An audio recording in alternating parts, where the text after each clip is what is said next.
قال النبي صلى الله عليه وسلم لا يؤمن أحدكم حتى أكون أحب إليه من والده وولده والناس أجمعين।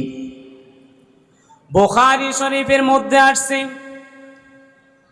আল্লাহর পয়গম্বর বললেন, দুনিয়ার মানুষ যে ব্যক্তি যতক্ষণ না পর্যন্ত নিজের মাতা পিতা সন্তান সন্ততি আত্মীয় স্বজন পাড়া প্রতিবেশী সমস্ত সবার চাইতে আমি মুহাম্মদকে প্রিয় মনে করতে না পারবে, আমি মুহাম্মাদের অন্তরের ভালোবাসা না রাখতে পারবে, ওই মুমিন ওই মানুষ কোনোদিন পাক্কা মুমিন হইতে পারবে না।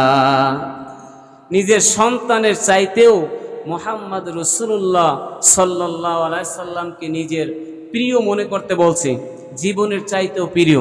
কথা বলেন, এখন আপনি আর আমি আছি কোথায়?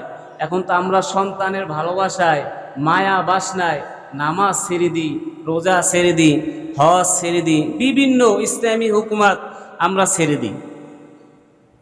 শুধু সন্তানের ভালোবাসায় নয়, এই দুনিয়ার ভালোবাসাও আছে আমাদের মধ্যে, আছে না নাই?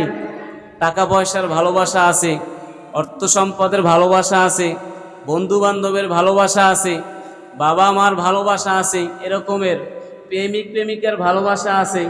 এরকম বিভিন্ন ভালোবাসার কারণে আজকে নবীজির আদর্শ আমাদের মধ্যে হাসিল করতে পারি নাই, যার কারণে আমাদের কাছে হযরত মুহাম্মদ সাল্লাল্লাহু আলাইহি সাল্লাম প্রিয় হতে পারে না। কথা বলেন ঠিক কিনা? আমরা অন্তর থেকে এই নবীকে প্রিয় বলে সাক্ষ্য দিতে পারি নাই। তার কারণ হচ্ছে যে নবীজির শানে যে মান গায়, শান গায়, গজল গায়, ক্যাম গায়, ছন্দ গায়, একমাত্র ভালোবাসার কারণে গায়। যে গায় সে গায়, আপনি গান না, আপনাকে জোর করা হয় না, আপনাকে বাধ্যতামূলক করা হয় না, তাহলে আপনার কেন চুলকাবে? কথা বলেন ঠিক কিনা?